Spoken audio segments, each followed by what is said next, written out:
Bueno chicos, vamos a dar inicio entonces a la clase del día de hoy.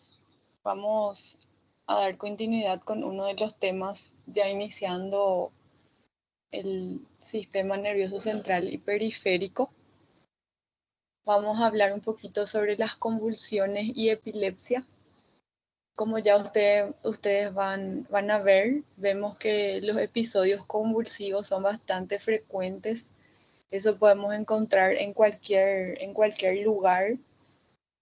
Suelen ser más frecuentes en las urgencias, entonces ustedes como médicos generalistas sí deben de conocer cómo sería el manejo en ese caso. Vamos a ver un poquito las diferencias entre lo que sería un episodio convulsivo y ya una epilepsia en sí. Un episodio convulsivo sería un episodio paroxístico, en ese caso producido por ciertas descargas anormales que suelen ser excesivas o una actividad neuronal sincrónica en el cerebro. Entonces, en este caso, la convulsión o un episodio convulsivo sería entonces un episodio paroxístico. En este caso, vemos que suele ser más frecuente en la primera infancia o también al final de la vida adulta. En este caso también vamos a ver que sí existe una causa específica. Ya en la epilepsia sería un trastorno en el que una persona tiene convulsiones o crisis recurrentes, suelen ser recurrentes debido a un proceso crónico ya subyacente. Es un fenómeno clínico más que una enfermedad. Existen ciertos síndromes epilépticos que no son muy frecuentes. Vemos que en este caso no implica las convulsiones que son producidas por factores corregibles. Entonces, cuando tenemos factores corregibles como algún trastorno metabólico, algún trastorno hidroelectrolítico, entonces en ese caso hablamos de trastornos corregibles y en ese caso entonces hablamos de convulsiones. Ya cuando no se detecta ninguna causa, se puedan descartar todas las causas, entonces hablamos de un trastorno epiléptico. Entonces la epilepsia podrían ser 2 o más crisis convulsivas no provocadas y las convulsiones en sí, episodio paroxístico que suele ocurrir en forma momentánea, producida por una descarga neuronal sincrónica excesiva. Con respecto a la clasificación de las crisis convulsivas o convulsiones, un síndrome convulsivo, tenemos a las convulsiones focales y a las convulsiones generalizadas. Suelen ser más frecuentes las convulsiones generalizadas y entre ellas a su vez las convulsiones tónico-clónicas generalizadas. Las convulsiones focales vemos que se originan en redes limitadas de un solo hemisferio cerebral, eso debido a alguna anormalidad estructural a nivel del encéfalo, y ya las convulsiones generalizadas se suelen originar en el interior y se conectan rápidamente con las demás redes distribuidas en ambos hemisferios cerebrales. En ese caso ya podemos encontrar anormalidades ya sean celulares, bioquímicas o también estructurales. Entonces, más bien trastornos causados por trastornos metabólicos, trastornos hidroelectrolíticos, debido a fármacos. Entonces, en ese caso, vamos a tener convulsiones generalizadas.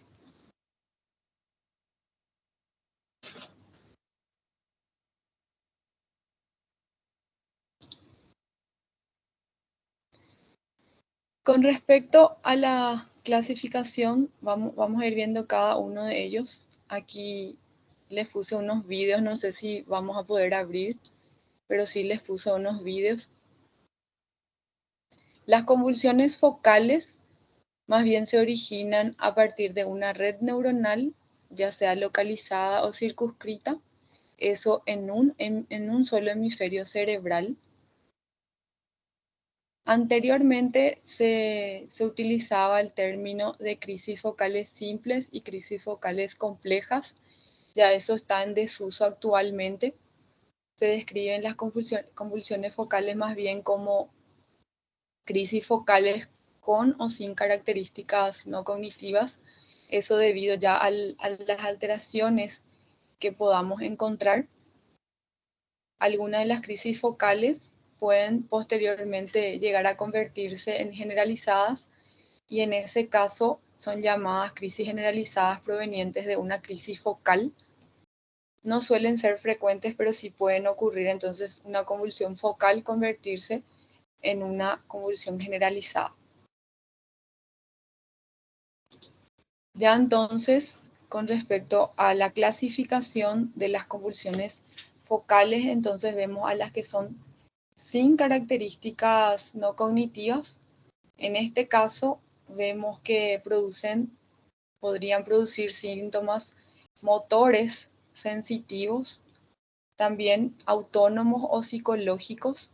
Entonces, en este caso, podemos encontrar ciertos trastornos, ya sean motores o de la sensibilidad, en donde no vamos a encontrar daños con respecto a la función cognitiva. Se originan ciertos movimientos clónicos que podrían ser repetidos, ya sean de flexión y extensión, eso hablando con respecto a la función motora. En ocasiones se observan posturas exclusivamente tónicas. Vemos que en algunos pacientes los movimientos anormales pueden empezar en una región, como por ejemplo en los dedos, y eso ir avanzando de manera gradual. Eso generalmente ocurre de segundos a minutos y abarcar a gran parte de una extremidad. Entonces, esa convulsión podría iniciar ya sea en las manos, ir avanzando en toda la extremidad o también abarcar a toda una extremidad. Vemos que después de la convulsión, seguimos hablando entonces de una convulsión focal. Algunos pacientes presentan una paresia focal de la parte afecta durante unos minutos a algunas horas. Eso ya posterior al episodio convulsivo. También en estos casos vemos que son bastante resistentes al tratamiento médico con los distintos anticonvulsivantes.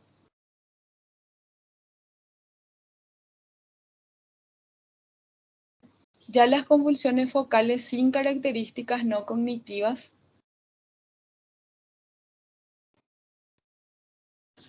quiero decir, las convulsiones focales con características no cognitivas, en este caso vemos que se acompañan de una alteración, suele ser pasajera, pero sí existe una alteración de la capacidad del paciente de mantener un contacto normal con el medio durante el episodio convulsivo.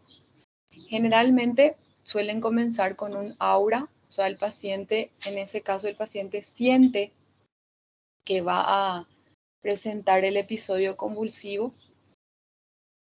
El inicio de la fase ictal inicia con una interrupción brusca de la actividad del paciente.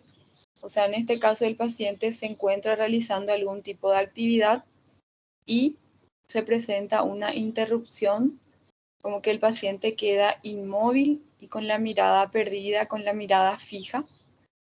La inmovilidad del paciente se acompaña también de automatismos, como ciertos movimientos de chupeteo con los labios, o también de deglución o de agarrar ciertas cosas. Ya posterior al episodio convulsivo, el paciente presenta un estado de confusión y esa recuperación puede durar algunos segundos a horas. Voy a ver aquí si puedo abrirle un poquito el vídeo.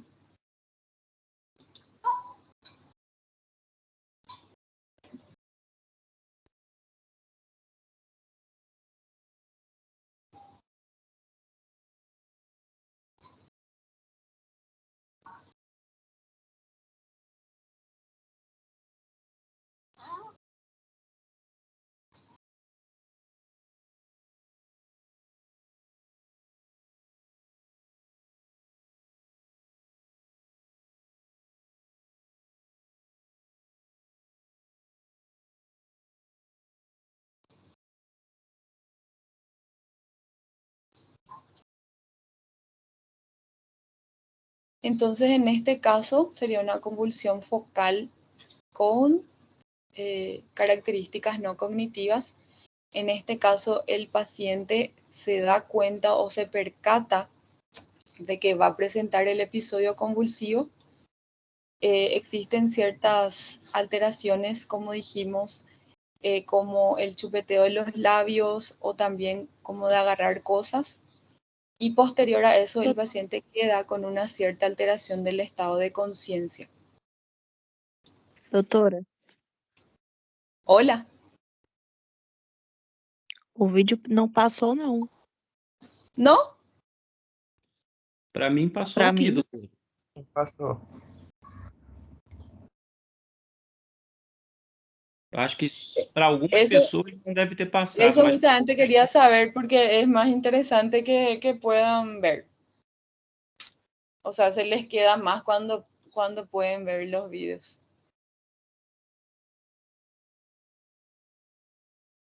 Pero a algunos sí les pasó. Sim. sim. Bueno, aquí entrando con respecto a las convulsiones generalizadas, en este caso son las convulsiones más frecuentes. Vemos que las crisis generalizadas se generan en el mismo punto del encéfalo, pero de inmediato se conectan y con rapidez se conectan con las demás redes neuronales en ambos hemisferios cerebrales. Con respecto a la clasificación de las convulsiones generalizadas, aquí una de las más frecuentes que solemos ver son las crisis convulsivas tónico-clónicas. Entonces, en ese caso le llamamos tónico-clónicas generalizadas.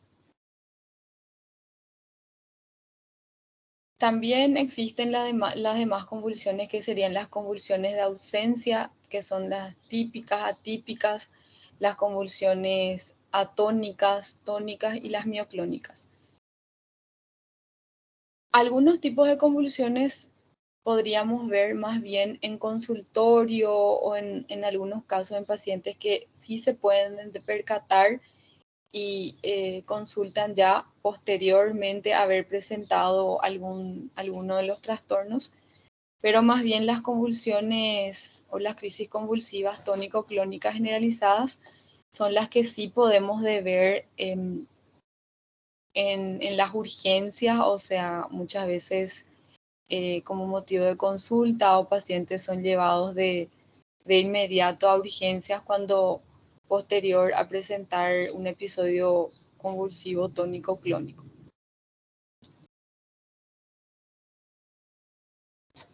Vamos a ver un poquito de las convulsiones de ausencia típicas. Como vimos, las convulsiones focales pueden posteriormente convertirse en convulsiones generalizadas. Las convulsiones de ausencia típica vemos que se caracterizan por episodios breves y repetidos, en donde existen lapsos de pérdida de la conciencia sin pérdida del control postural. Suele durar solo unos segundos, en algunos casos puede incluso pasar inadvertida. O sea, en algunos casos los pacientes no se dan cuenta, no hay confusión posictal. Ya las convulsiones de ausencia atípicas, en este caso la pérdida de la conciencia suele ser de mayor duración y tienen un comienzo y un final menos brusco. Suelen ir acompañadas de signos motores focales. En algunos casos se acompañan de alguna otra disfunción neurológica, como ser el retraso mental, y en este caso también no responden bien a los anticonvulsivantes. Aquí nuevamente tenemos un video de una niña. Vai soprando, vai.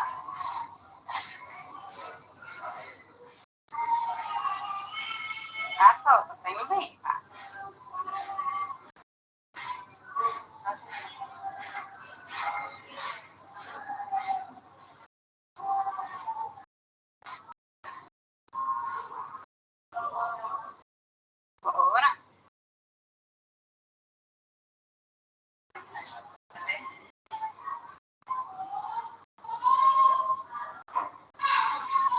Continua.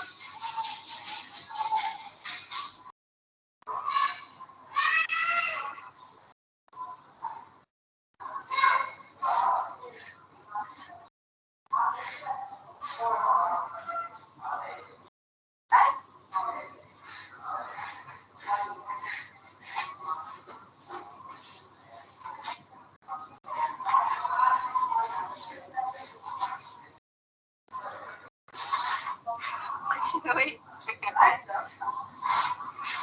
Oi, a ficha de arte. Pode perguntar eu.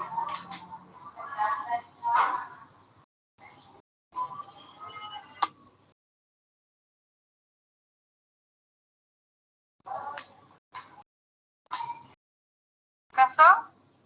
Pronto, tá bom. En este caso sería un episodio de convulsión de ausencia típica, en donde se presenta de forma brusca, en donde posterior al episodio convulsivo el paciente difícilmente puede volver a realizar la actividad que se encontraba realizando.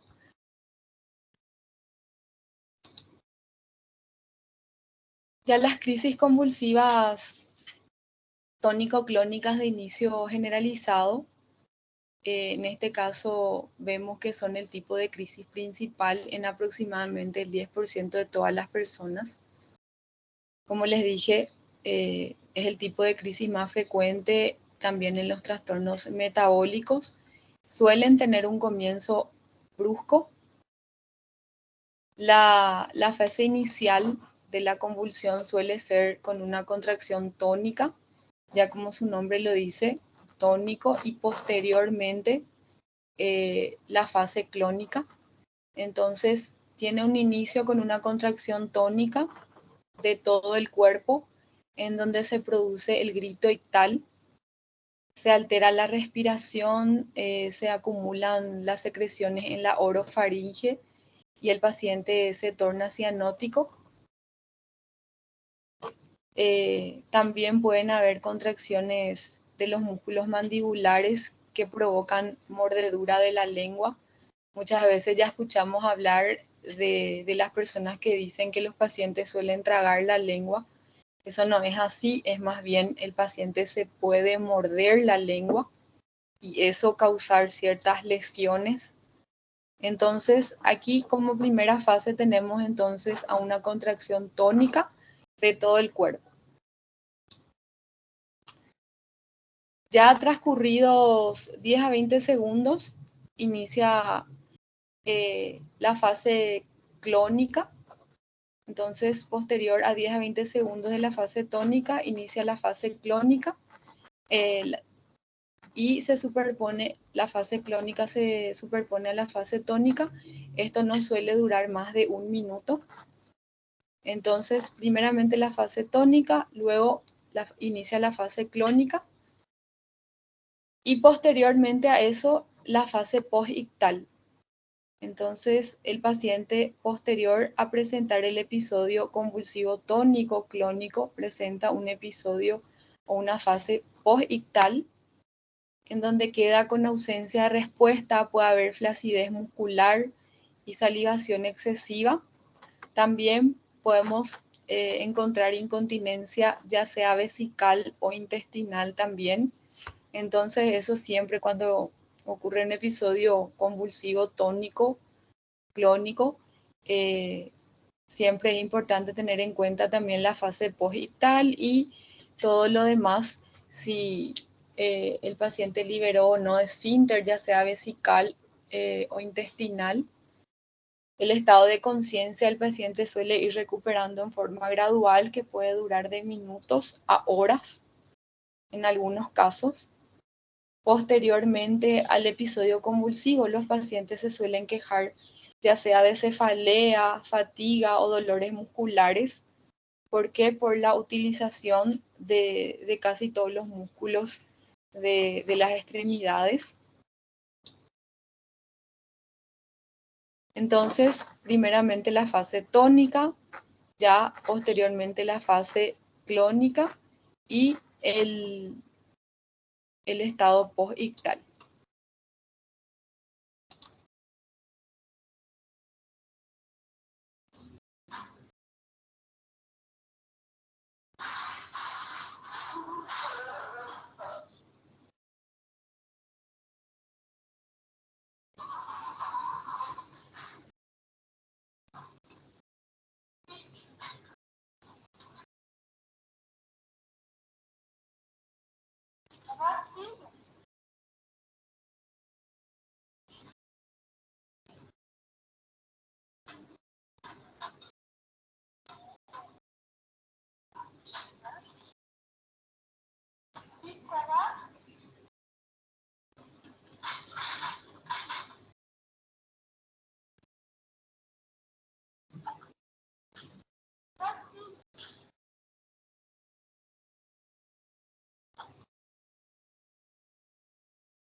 Doutora, Hola.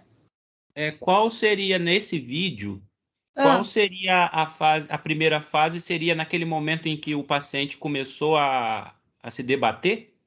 sí, a tener esos, como unos temblores. E a clônica seria qual? En realidad la fase tónica es cuando inician como esos temblores y el paciente se pone duro, como rígido. Y la clónica ya es posteriormente cuando empieza a relajarse, ¿verdad? Vamos a ver, hay otro video acá. Ahí.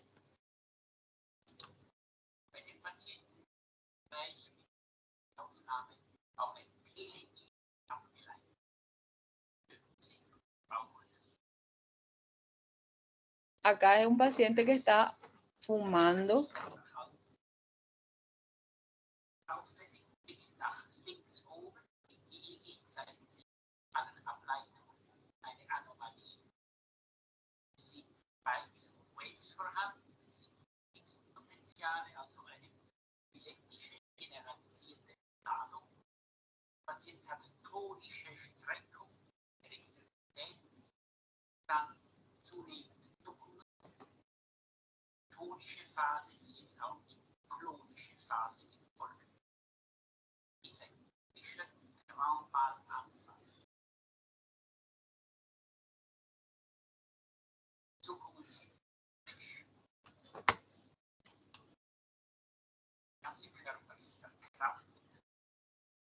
Ahí la fase clónica, ¿ven? Primeramente la fase tónica en donde el paciente se pone como rígido y ya ahí esa última parte es la fase clónica.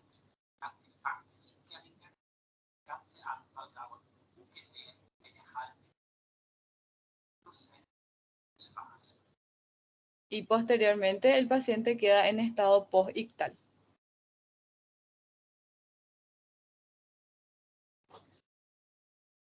No sé si así con los vídeos se entendió mejor. Ah, agora ficou perfeito, doutora. Com relação o que isso pode causar a nível neuronal, esses tipos de tônico-clônica, essa seria o generalizado, né? Sí. Y Então, en aí, este caso el paciente puede posteriormente tener ciertas alteraciones, o sea, ciertos déficits. ¿Por qué? Porque como, es como que el paciente va quemando, como se dice, va quemando neuronas, ¿verdad?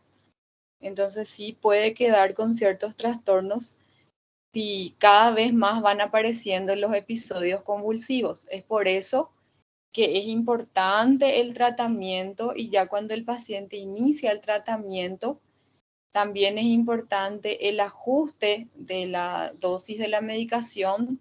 Primeramente, siempre la adherencia al tratamiento del paciente. Si el paciente se le da un tipo de medicación y si hace bien en forma correcta el tratamiento, eso como primer punto. Otro punto, si la dosis es una dosis adecuada. Eso vamos a ver también aquí con respecto al tratamiento. Y ver si esa medicación a la cual iniciamos es correcta para el paciente. O sea, no siempre es exacto que el paciente inició un tratamiento con ácido valproico y siempre va a ser el ácido valproico su tratamiento, sino eso se va evaluando con respecto a cada paciente y eso se puede ir cambiando e incluso muchas veces se agregan otros anticonvulsivantes. Si continúan los síntomas como los episodios convulsivos. Obviamente que en este caso vemos que es un paciente que está, que probablemente no hace en forma correcta su tratamiento, como que está fumando, y esos son todos, son tóxicos que pueden alterar el uso de la medicación.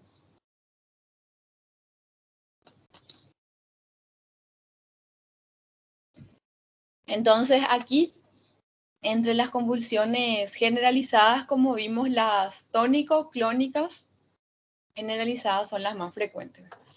Después están las demás, las convulsiones atónicas. En este caso vemos que hay una pérdida repentina que suele durar de 1 a 2 segundos de pérdida del tono muscular postural, en donde el paciente se cae bruscamente. También la conciencia se altera brevemente, pero no existe en este caso confusión postictal.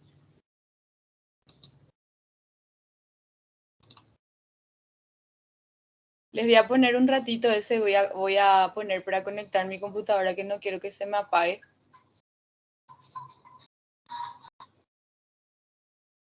Aquí, como vieron, la pacientita tuvo una caída brusca, una pérdida brusca del tono postural.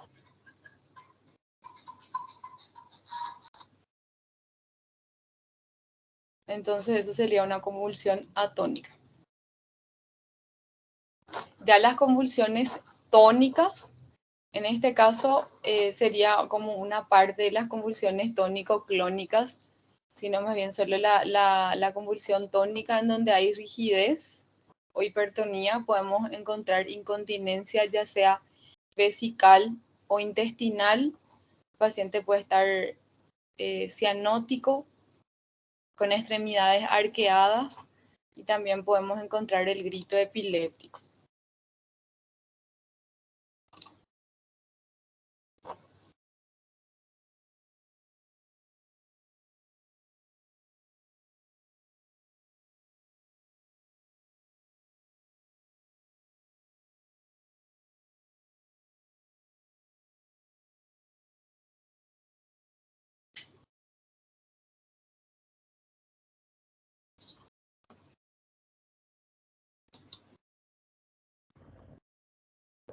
Doutora, Sí, uma pergunta. O paciente, ele consegue recordar que ele convulsionou ou ele percebe quando ele vai começar a convulsionar?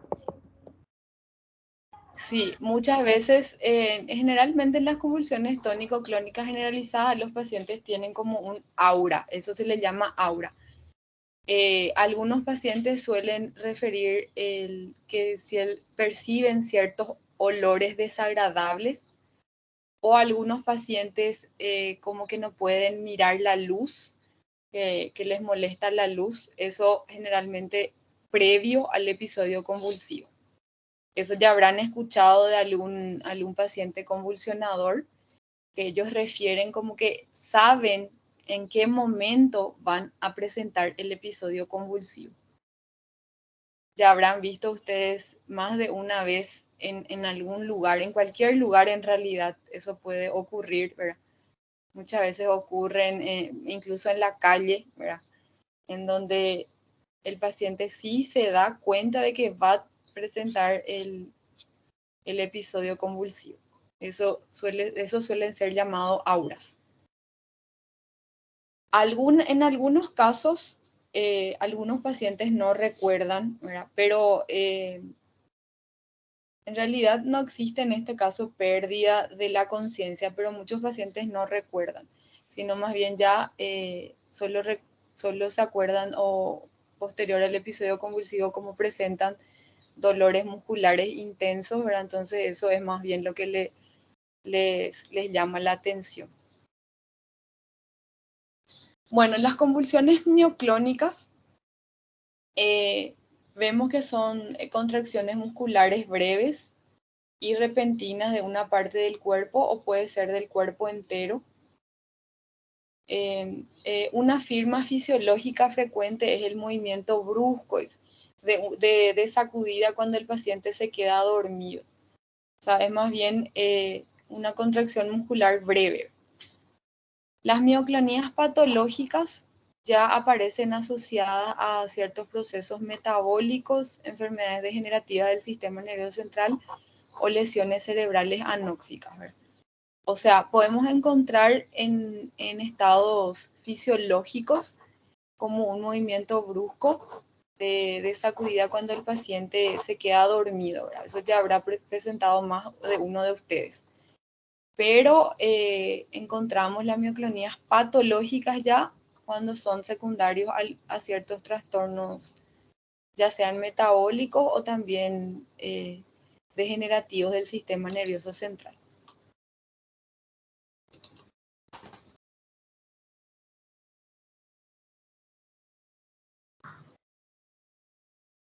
Eso ya le habrá pasado a más de uno de ustedes, ya habrán visto.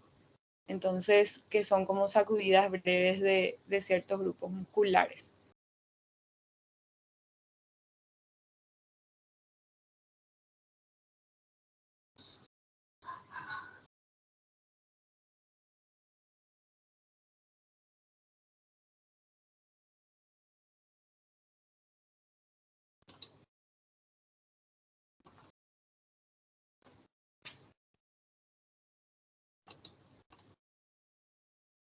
Bueno, aquí vamos a ver en realidad son actuaciones, pero hicieron bastante bien. Aquí en ese entonces todavía eran llamadas convulsiones parciales simples y complejas, pero eso actualmente ya está en desuso, sino más bien es con actividad no cognitiva o sin actividad no cognitiva.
Bueno, en realidad yo creo que es algo bastante difícil de hacer, en realidad, una convulsión tónico-clónica generalizada, pero sí es bastante semejante a lo que suele ocurrir con los pacientes.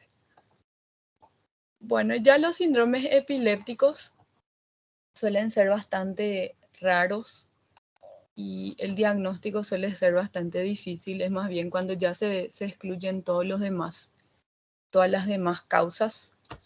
La epilepsia mioclónica juvenil, el síndrome de Lennox-Gastaut y la epilepsia del lóbulo temporal. En este caso vemos alguna anormalidad estructural subyacente.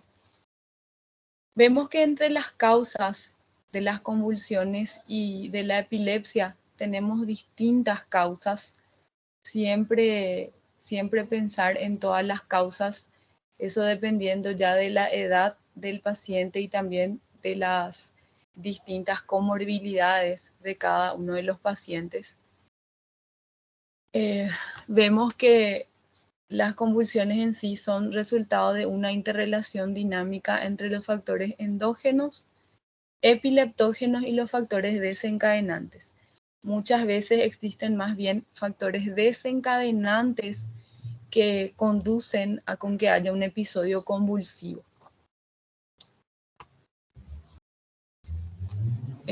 Podemos ver que entre las causas podemos tener distintas causas, como les dije.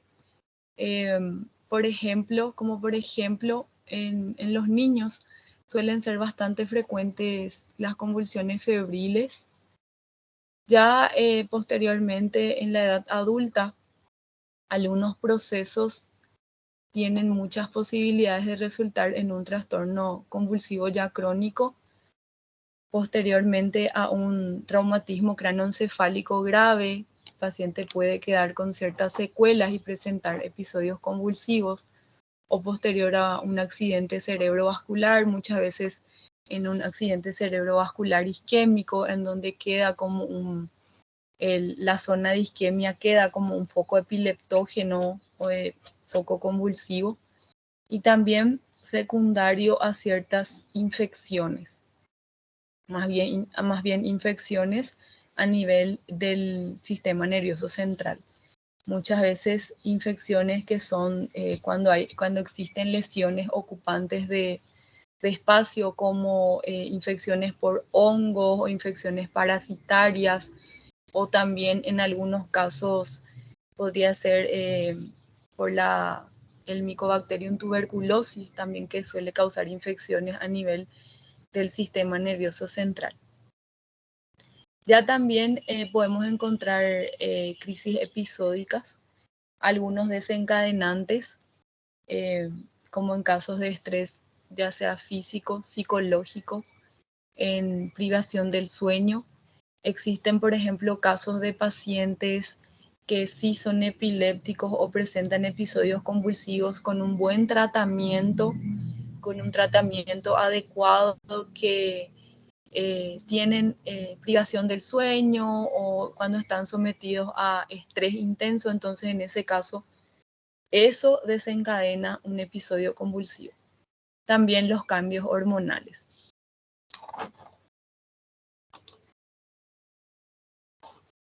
Con respecto a la etiología según la edad, vemos que durante el periodo neonatal y la primera infancia, en ese caso podría ser una encefalopatía hipóxico-isquémica. Esto van a ver más bien en pediatría, también traumatismos. En este caso también en los niños la convulsión febril. Eso al final de la lactancia, en el comienzo de la infancia. Aquí lo que nos interesa a nosotros en los adultos mayor de edad, un accidente cerebrovascular, ciertos tumores o un proceso expansivo cerebral, traumatismos, enfermedades degenerativas. Con respecto a las causas, independientemente de la edad, ciertos desequilibrios hidroelectrolíticos, alteraciones ya sea en el sodio, potasio, hipo o hiperglucemia. La hipoglucemia o hiperglucemia pueden causar episodios convulsivos, una insuficiencia renal y hepática, y también las distintas vasculitis, cuando existe alguna lesión a nivel de algún vaso o algún sangrado ocupante de espacio. Entonces eso podría conducir a un episodio convulsivo. También ciertos fármacos que pueden causar episodios convulsivos. Tenemos una variabilidad de medicamentos que pueden causar episodios convulsivos.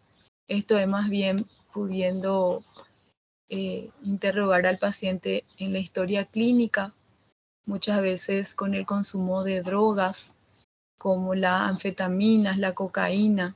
Eso entonces siempre es importante tener en cuenta. También en los pacientes con privación de drogas, pacientes alcohólicos, por ejemplo, que abandonan o que dejan por un cierto tiempo el alcohol en ese periodo de abstinencia, entonces pueden presentar episodios convulsivos, que suele ser lo más frecuente. Con respecto a los estudios complementarios a solicitar a todo paciente que presenta un episodio convulsivo, primeramente los estudios laboratoriales. Obviamente que nosotros generalmente lo primero que hacemos en una urgencia cuando viene un paciente con un episodio convulsivo es solicitarle un estudio de imagen. ¿Verdad? Muchas veces lo que tenemos a mano sería una tomografía de cráneo, entonces eso es lo que solicitamos. Pero muchas veces no ayuda eso como para el diagnóstico, sino más bien solo como para descartar o confirmar de que el paciente tenga alguna lesión a nivel del cerebro. Entonces, en ese caso sí nos ayuda una tomografía de cráneo. Pero siempre lo ideal sería, entre los estudios de imagen, sería una resonancia magnética. Entre los estudios de laboratorio, la glucosa, como dijimos ya, la hipo o hiperglucemia puede causar un episodio convulsivo. Los electrolitos, calcio, magnesio, urea y creatinina, un hepatograma, todo esto como rutina. La prolactina, eso no se tiene a mano siempre en una urgencia. Importante también, más bien en pacientes jóvenes, un análisis toxicológico, eso en orina se puede hacer de inmediato.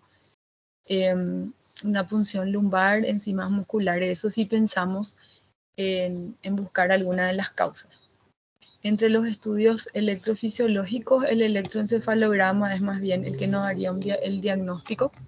Y entre los estudios de imagen, como les dije, lo que siempre tenemos a mano es una tomografía de cráneo, pero siempre lo ideal sería realizar una resonancia magnética cerebral. Bueno, aquí ya con respecto al tratamiento, con respecto al mecanismo de acción de los distintos fármacos antiepilépticos, vemos que lo que hacen es bloquear el inicio o la propagación de las convulsiones. No existen fármacos en sí como para prevenir un foco convulsivo después de una lesión en el sistema nervioso central. Entonces, de una vez de que un paciente tenga una lesión a nivel del sistema nervioso central, sí se hace como profilaxis a modo de evitar de que el paciente presente un episodio convulsivo, pero eso tampoco nos dice que el paciente no pueda presentar un episodio convulsivo, de que esté con algún fármaco anticonvulsivante. Doutora, ¿Sí? me tira uma dúvida. Se eu estou na calle En la calle. sim, e de repente uma pessoa se cai no solo, já com uma convulsão tônico-clônica Sí. generalizada. A primeira conduta da minha parte como médico, a primeira conduta Sí. que eu faço para poder tentar minimizar o problema seria qual tipo de conduta que a gente deveria adotar, o correto? Bueno, en realidad en ese caso no vamos a evitar de que el paciente presente el episodio convulsivo, o sea, el paciente ya presentó en realidad, ¿verdad? Entonces, en ese caso lo que nosotros hacemos es, vamos a ver eso más adelante, que sería el ABCD, ¿verdad? O en realidad lo ideal siempre sería ya estar en un hospital, ¿verdad? De inmediato, como para poder brindarle todas las las medidas de soporte al paciente. Pero bueno, si vos estás en la calle, por ejemplo, y ves que un paciente está convulsionando, lo primero que tenés que hacer es ir a ver si el paciente está, cómo está respirando, ¿verdad?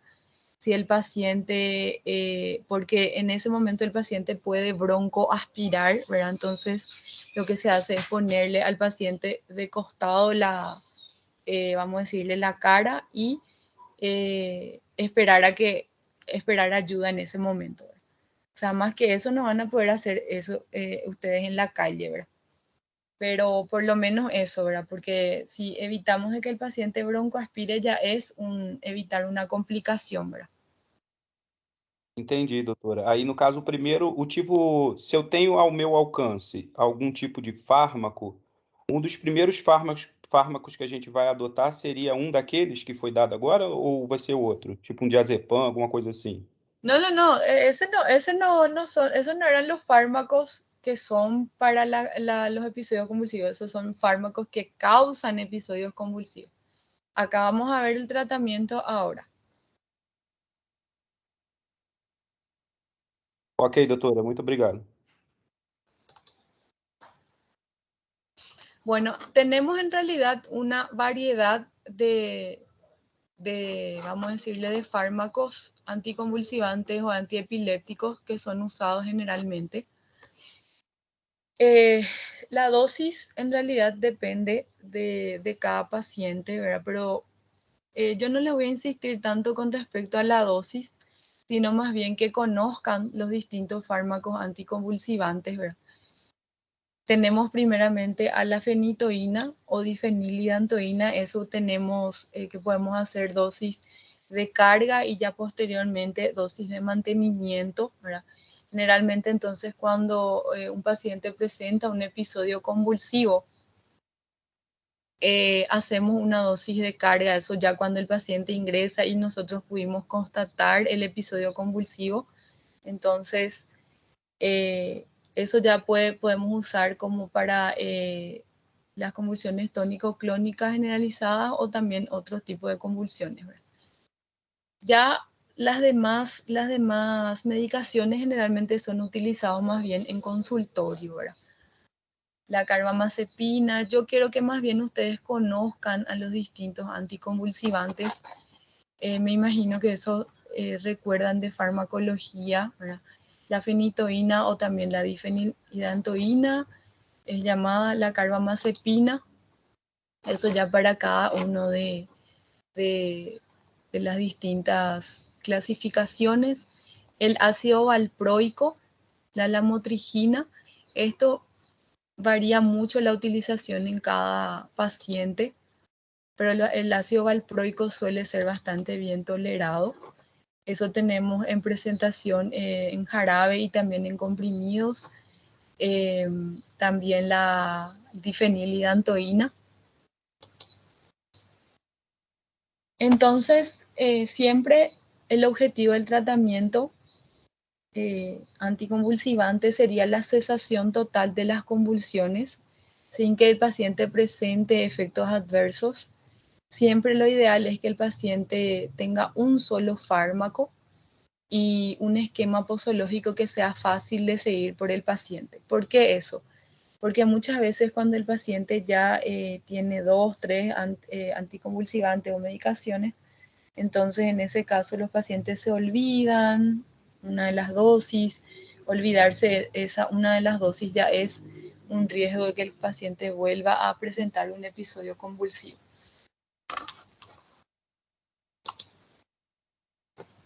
Bueno, aquí a tener en cuenta entonces con respecto al tratamiento, generalmente si resulta inefectiva, la medicación debe incrementarse a la dosis máxima tolerada. Entonces, lo primero que hacemos siempre es probar entonces con un medicamento a elección. Bueno, elegimos en este paciente iniciar ácido valproico. Entonces, ahí vamos valorando la respuesta al tratamiento con ese paciente, siempre dependiendo de cómo se presente el paciente, entonces podemos ir incrementando la dosis hasta la dosis máxima que tolere el paciente. Eso con respecto a la clínica del paciente y también a las concentraciones séricas conocidas, ¿verdad? Entonces, eso como primer punto. Obviamente que si el paciente con esa medicación no consigue controlar, entonces en ese caso, si ya optamos por agregar otro fármaco como segundo fármaco, entonces cuando se logre la cesación de los episodios convulsivos, el primer fármaco que se inició se puede volver a disminuir la dosis. Eso en forma gradual, nunca eso en forma brusca. Los pacientes con ciertos síndromes epilépticos, dice, son resistentes al tratamiento médico y se benefician de la decisión quirúrgica. Eso dependiendo de la causa. Si tenemos, por ejemplo, como causa de un episodio convulsivo, un proceso expansivo cerebral, obviamente que la decisión quirúrgica de eso sería el tratamiento y como para el cese del episodio convulsivo. Y también siempre, como les dije, que existen factores desencadenantes, entonces evitar los factores desencadenantes, como por ejemplo la privación del sueño, ¿verdad? A modo así de contarles, ¿verdad? Tenía una R inferior que sí era conocida, epiléptica, convulsionadora, con buen tratamiento, ¿verdad? Pero sí ella se solía descompensar durante las guardias. Eso entonces es importante tener en cuenta con el personal de salud que tiene como diagnóstico de epilepsia o episodios convulsivos, ¿verdad? ¿Por qué? Porque si con la privación del sueño se presentan, igual si están con un buen tratamiento, se presentan los episodios convulsivos. O también un estrés psicológico importante también. Bueno, aquí como punto importante la pregunta de Leonardo creo que era, que preguntó, con respecto al manejo del paciente con un episodio convulsivo, cosa que ustedes pueden ver en cualquier parte. Aquí como punto importante, primeramente el control de los signos vitales, ya luego el soporte respiratorio y cardiovascular y el tratamiento de las convulsiones en caso de que reaparezcan. El control agudo. Nosotros generalmente lo que primero vamos a hacer entonces son los primeros auxilios. Aquí como vemos en la imagen que dice aflojar la ropa apretada del paciente, dejar descansar la cabeza de la persona, voltear a la persona de lado. Entonces, colocarle al paciente en posición de decúbito semiprono con la cabeza hacia un lado, eso como para evitar la broncoaspiración. No introducir por la fuerza depresores linguales u otros objetos en los dientes apretados, eso cuando el paciente se encuentra con el episodio convulsivo, ¿verdad? Que generalmente primeramente se encuentran los dientes apretados. Se da administrar oxígeno por medio de mascarilla facial, eso ya si contamos con un soporte de oxígeno. Y corregir de inmediato los trastornos metabólicos reversibles. O sea, si un paciente llega a la urgencia y de inmediato controlamos los signos vitales, entre los signos vitales controlamos el control de glucemia y encontramos hipoglucemia, eso se tiene que corregir de inmediato. Entonces recuerden siempre que como control de signos vitales está el control del HGT, ¿verdad? Entre el control de presión arterial, frecuencia cardíaca, frecuencia respiratoria, temperatura, también el control de la glucemia. Entonces, primeramente la anamnesis, muchas veces es difícil hacer la anamnesis en los pacientes si es un paciente ya que se encuentra en un estado posictal, por ejemplo. En ese caso nos ayudarían las personas o un familiar responsable o alguien que pudo presenciar el episodio convulsivo, ¿verdad? Ya la exploración física sí es más fácil.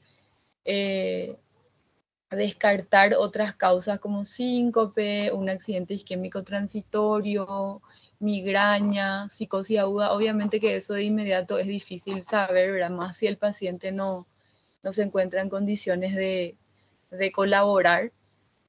Los antecedentes, si el paciente presentaba o no tratamiento con fármacos antiepilépticos, y si el paciente ya, si ya se encontraba en tratamiento con alguna medicación, ver si el tratamiento es adecuado o también si presenta efectos secundarios. Y si el paciente nunca antes presentó un episodio convulsivo o antecedentes de epilepsia, entonces en ese caso obviamente hay que estudiarle vamos a decirle, de cero con todos los estudios, ya sean de laboratorio, primeramente siempre laboratorio, entre ellos un estudio toxicológico y un estudio de imagen. Lo que solemos tener a mano es una tomografía de cráneo, como para descartar algún proceso expansivo o un traumatismo de cráneo. Y por último, obviamente que el electroencefalograma. Esto es más bien lo que hacemos en una urgencia, ¿verdad? Ya el estado epiléptico más bien es cuando estamos en presencia de crisis continuas o convulsiones aisladas, pero eso que se repiten constantemente, en donde el paciente presenta alteración del estado de conciencia en el periodo interictal, ¿verdad? O sea, el paciente presenta un episodio convulsivo y antes de que pueda recuperarse completamente ya vuelve a presentar otro episodio convulsivo. Esta es una situación en la que la duración de las convulsiones exige el uso inmediato de tratamiento anticonvulsivante. Generalmente eso cuando las convulsiones también tienen una duración mayor en el tiempo de más de 5 minutos. Como dijimos, el episodio convulsivo tónico, clónico suele durar hasta 1 minuto más o menos, pero sí cuando ya se prolongan en el tiempo y duran más de 5 minutos, entonces en ese caso ya le llamamos el estado epiléptico o estatus epiléptico, ¿verdad? En ese caso es una urgencia médica y se debe tratar de forma inmediata. Eso primeramente se trata con anticonvulsivante y dependiendo de cómo evoluciona el paciente, ¿verdad? Entonces existen casos en donde un paciente en pacientes con estatus epiléptico no mejoran con ya sean dosis de carga, varias dosis de carga de anticonvulsivantes, y posteriormente los pacientes requieren de intubación orotraqueal debido al estatus epiléptico, ¿verdad? Entonces, en este caso, es importante tener en cuenta el tiempo de evolución, o sea, el tiempo de duración de las convulsiones, ¿no? Como ya les dije, está bien resaltado que duran más de 5 minutos.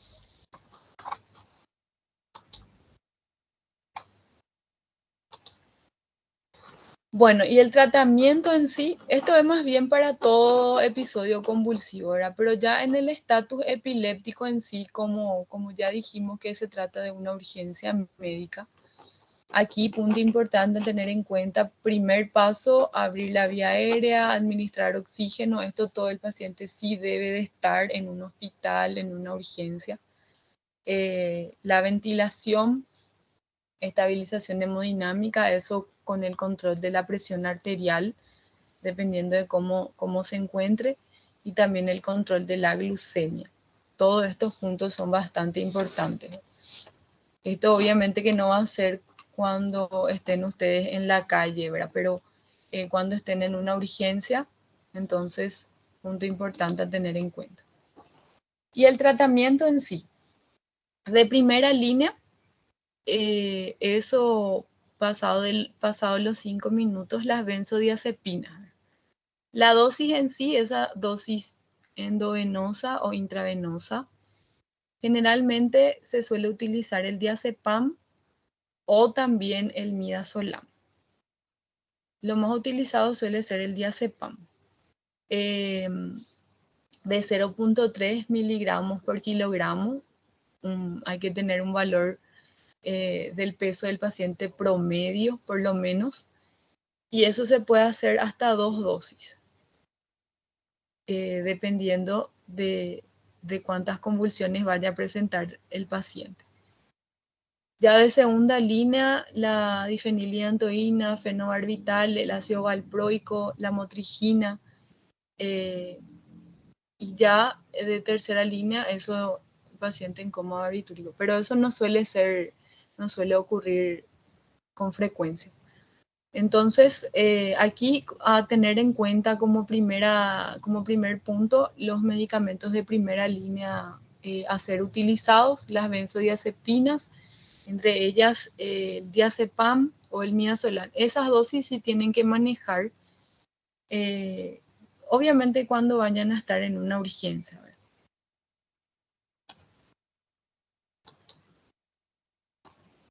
Bueno, y eso es todo. Espero que les haya servido la clase con cada uno de los videos, ¿verdad? Porque se me hace más fácil de esa manera, porque es bastante difícil de explicar cómo ocurre un tipo de convulsión, ya sea focal o generalizada, ¿verdad? Si no vemos estos videos. Doutora, Sí. esses vídeos, na hora, a senhora vai tentar carregar esse slide hoje, alçar ele na plataforma, para a gente já ter acesso? Yo creo que se alza ya cuando pongo ahí, ¿verdad? O no entiendo mucho cómo es. Automático, né? Deve ser. Sí. Quando a gente for passando, será que a gente consegue visualizar esse vídeo no próprio PowerPoint? Ou vai ter que ter um link Sí, separado? no, eso está dentro de la clase, o sea, no es algo que se tiene que entrar en un link. Ah, entendi. Porque vendo o vídeo assim fica bem melhor de entender. Pero cualquier cosa me avisan porque yo, o sea, en mi clase está cargado en la clase en sí, o sea, sin problema se abre. Pero no sé si les abre a todos, eso es lo que no sé. Entendi, doutora. Só uma dúvida que eu fiquei durante toda a apresentação. Sí. A dificuldade que eu sempre tive de diferenciar o que é uma crise epilética e uma crise convulsiva. Bueno, y generalmente cuando nosotros vemos un paciente que previamente no se conocía epiléptico, ¿verdad?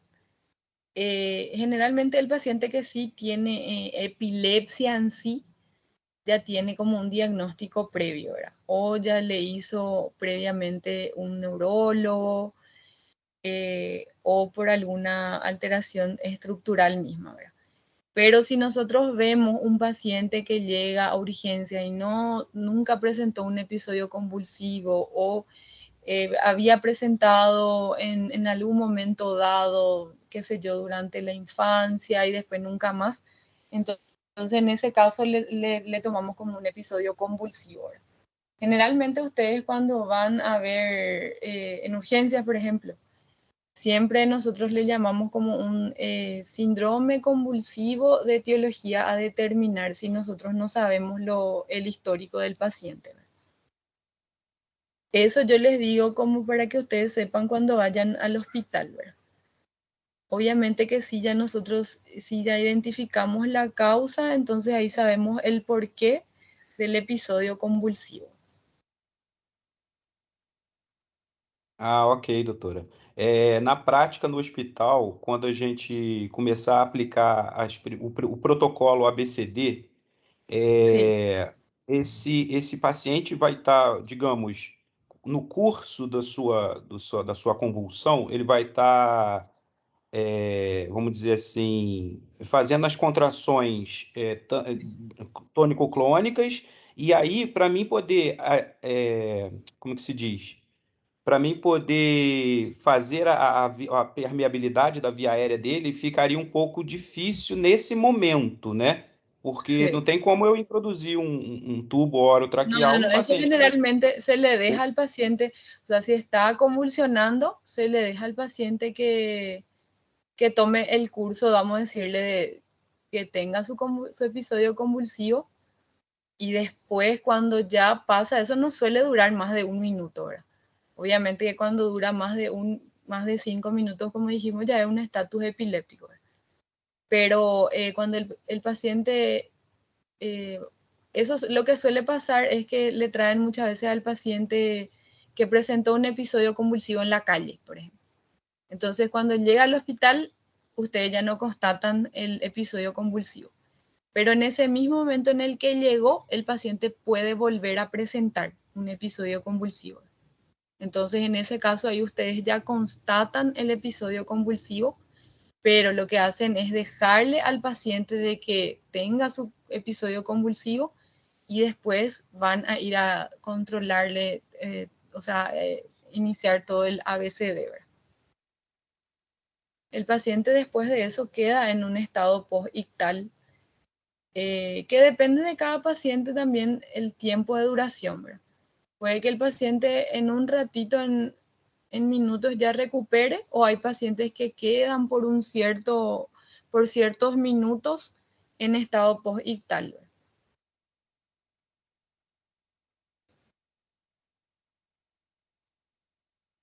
Entendi, doutora.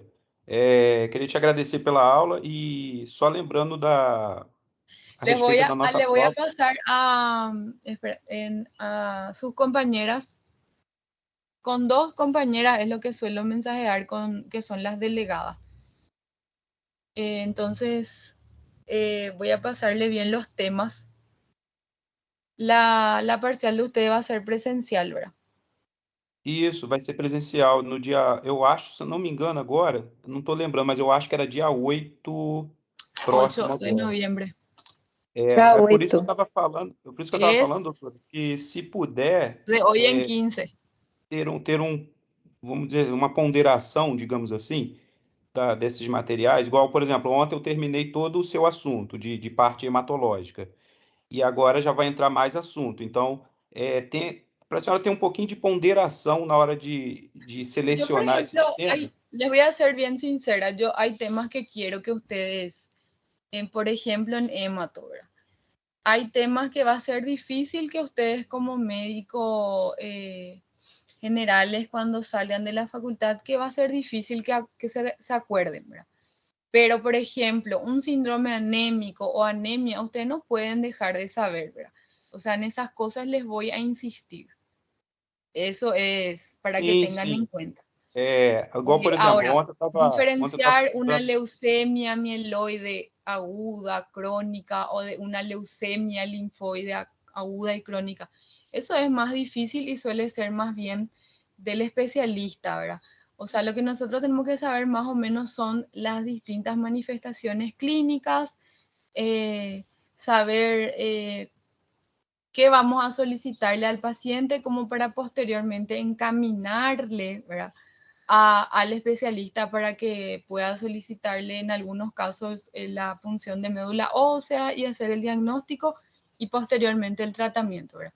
Pero eso, por ejemplo, no se da con una anemia o un síndrome anémico. Un paciente que viene con un síndrome anémico que presenta tales manifestaciones clínicas, que nosotros encontramos tales datos en el hemograma, un hemograma nomás ya nos ayuda, ¿verdad? O cuáles son los estudios a ser solicitados en un síndrome anémico, ¿verdad? O sea, el estudio de la anemia. Esas cosas sí les voy a Isso, insistir. justamente, doutora. Eu estava pensando, estudando e pensando, tipo, até aqui o clínico geral, ele consegue, vamos dizer assim, fazer essa triagem entre o clínico Sí. geral e o especialista, né? Yo sé Tratamento de câncer, dificilmente o clínico geral vai fazer. Yo sé que ustedes tienen demasiados temas y hay temas que, a mi parecer, luego de ahora en más, ustedes no van a, o sea, yo no les voy a poder desarrollar, y me parece más importante, por ejemplo, desarrollarles diabetes, que está allá más adelante en el programa de ustedes, ¿verdad?, que algunos que otros temas. Como estaba mirando, por ejemplo, así en el programa como fibromialgia, por ejemplo. Eso es algo que no, qué sé yo, a mí me parece mucho más importante que usted conozca con respecto a la diabetes, el manejo de la diabetes con respecto a la descompensación aguda, crónica, ¿verdad? Que es un tema que sí se ve con bastante frecuencia en la práctica clínica diaria. Eso es la realidad. Pero yo voy a ir mirando los distintos temas y les voy a pasar así más. Pero vayan estudiando también ustedes, ¿verdad?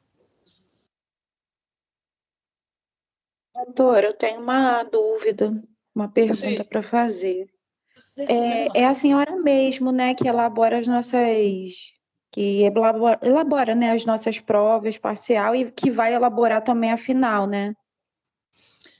Y mira, yo, o sea, hasta ahora fui yo la que les desarrolló la clase con ustedes, ¿verdad? Por el quinto Z. Nosotros estábamos en tratativas de organizar nuestros horarios con las demás doctoras para que ellas también les puedan dar a ustedes, ¿verdad? O sea, eso fue una exigencia del doctor Encina. Nosotros pasamos unos horarios, pero no nos pudieron confirmar, o sea, no se pudo hacer ese horario. Entonces todavía en realidad no empezamos a dar de esa manera. Pero hasta ahora soy yo la que hace las preguntas para ustedes. Ah, sim, então, essa era a minha dúvida. Se és mesmo a senhora que hace las pruebas. No, claro que sí, ¿quién va a ser? Yo soy la que les doy las clases, o sea, no hay otra persona. Ok, doutora, muchas gracias. Y otra cosa que la prueba de ustedes tienen, o sea, ahora la cuarta parcial, 20 puntos nada más, ¿verdad? O sea, no da para abarcar muchos temas para 20 puntos. Ahora la final, obviamente que sí vamos a tener que poner ya los temas más importantes y las cosas más grandes, ¿verdad? Para la final. Sim, doutora. E para a final, se a senhora puder também selecionar os assuntos, né? Sacar alguns assuntos do ano, né? Que são muitos, em vista de que nós temos outras matérias anuais, né? Também. Então, se a senhora puder fazer isso para a gente vai ficar muito agradecido. Sí, yo ahora tengo que pasar la lista de los que me hicieron el trabajo al inicio de año y eso también antes de pasarle a la gente de la facultad, les voy a pasar a sus delegados de curso como para que tengan en cuenta ahí quiénes son los que tienen y quiénes son los que no tienen. Antes de que yo pase realmente a la facultad, ¿verdad? Para que podamos, qué sé yo, puede que se me haya pasado el nombre de alguien porque son demasiado muchos ustedes.